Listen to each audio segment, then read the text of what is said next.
దేవుని పరిశుద్ధ నామమునకు మహిమ కలుగును గాక. Good morning friends, how are you? దేవుడు మిమ్మల్ని దీవించి ఆశీర్వదించును గాక. ఈ ఉదయకాలన్న దేవుని మాట మనం ధ్యానిద్దాం. ఎఫెసీయులకు రాసిన పత్రిక 4వ అధ్యాయము 31-32 వచనాల్లో పౌలు దైవ ప్రేరణతో చెప్తున్న మాట ఏంటి అంటే, సమస్తమైన ద్వేషమును, సమస్తమైన కోపమును, సమస్తమైన క్రోధమును, అల్లరి, దూషణ, సకలమైన దుష్టత్వమును మీరు విసర్జించుడి. నెక్స్ట్, ఒకని ఎడల ఒకడు దయ కలిగి కరుణాహృదయులై క్రీస్తునందు దేవుడి మిమ్మను క్షమించిన ప్రకారము మీరును ఒకరినొకరు క్షమించుడి. ఏమండి?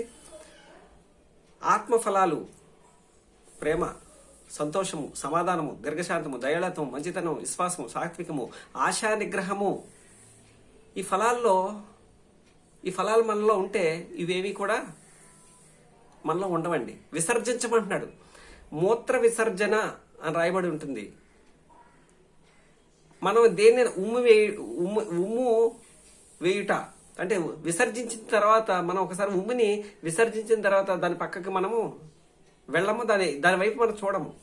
ఒక్కసారి నువ్వు నేను కూడా దేన్ని విసర్జించాలి అంటే కోపాన్ని.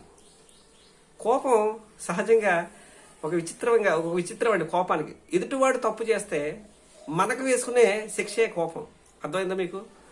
ఆ కోపాన్ని మనం ప్రేమగా చూపించగలిగితే మళ్ళీ అదే ప్రేమ మనకి తిరిగి వస్తుంది.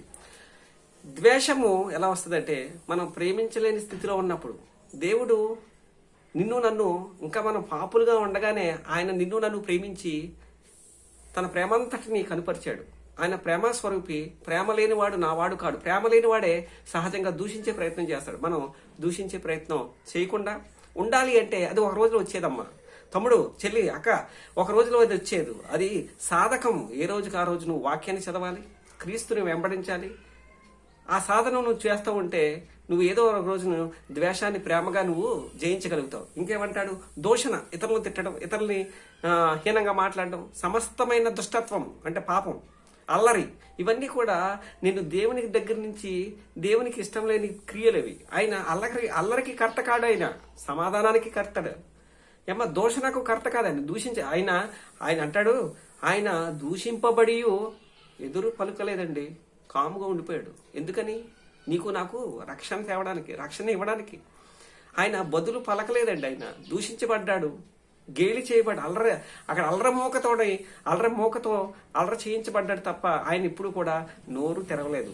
ప్రేమతో ఆయన చూసిన శతాధిపతి ఆ తర్వాత అనుకుంటాడు, ఈయన నిజముగా దేవుని కుమారుడు అంటాడు. ఇంకేమంటాడంటే చూడండి, ఇవన్నీ మనం ఏం చేయాలంటే విడిచిపెట్టకూడదు అనలేదు, విసర్జించాలి.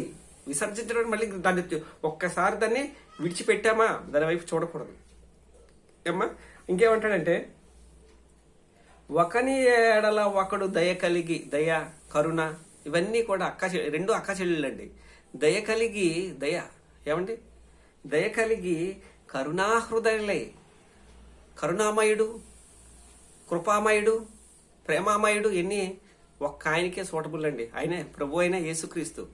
ఆ యేసుక్రీస్తు నీ హృదయంలో, నా హృదయంతో, ఆ హృదయంలో ఆయన వాక్యం ద్వారా మెదిలినట్టయితే నువ్వు ఏమండి మనం కరుణిస్తామండి, దయ చూపిస్తాం. ఆ వాక్యం ఎప్పుడు నీ హృదయంలో మెదులుతున్నట్లయితే, నీ హృదయంలో కానీ నీ మనసులో కానీ మెదిలినట్లయితే ఆయనలా నువ్వు మారిపోతావు. అందుకనే వాక్యాన్ని చదవండి, వాక్యానుసారంగా జీవించండి. వాక్యాన్నే నెమరు వేసుకుంటే మనము ఏం చేయగలుగుతామంటే దయ కలిగి, ఆయన దయామయుడు, కరుణామయుడు.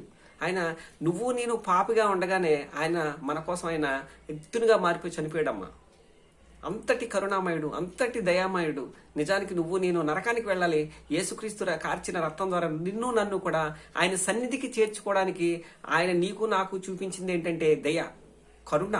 ఏమో ఆయన ఏ విధంగా కరుణ కలిగి ఉన్నాడు, ఆయన ఏ విధంగా దయాళత్వం కలిగి ఉన్నాడు, ఆయన ఏ విధంగా అయితే కృప కలిగి కటాక్షం కలిగి నిన్ను నన్ను రక్షించాడో ఆయనలాగా నువ్వు ఉండాలని ఆయన ఆశిస్తున్నాడు. కనుక నువ్వేం చేయాలంటే దేవుని యందు, యేసుక్రీస్తునందు, ఏంటండి ఆ మాట చూడండి, అసలు ఎంత చక్కగా ఉందో ఆ మాట.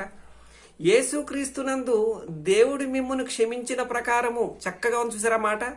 ఏంటంటే యేసుక్రీస్తునందు దేవుడు మిమ్మల్ని క్షమించిన ప్రకారము, దేవుడు మనల్ని క్షమించాడు. ఎవరి ద్వారా? ప్రభువైన యేసుక్రీస్తు ద్వారా. గుర్తుపెట్టుకోవాలి, యేసుక్రీస్తు ద్వారా నన్ను దేవుడు క్షమించాడు. ఆయన అందుకే వచ్చాడు. నీ నా పాప క్షమాపణ కోసం ఆయన వచ్చి, నీ నా పాప క్షమాపణ కోసం ఆయన తన రక్తాన్ని చిందించాడు. అందుకనే మీరును ఆయన ఈ విధంగా మనల్ని క్షమించాడో మీరు కూడా దయ కలిగి ఒకరిని ఒకరు దయ కలిగి కరుణా హృదయలే ఒకరినొకరును క్షమించుకోండి, ఒకరిని సరిదిద్దుకోమని చెప్పి అపోస్తులైన పౌలు చెప్తున్న మాట దైవ ప్రేరణతో ఈరోజు ఈ ఉదయకాలన్నా ఈ మాటలు నా సహోదర సహోదరి విను.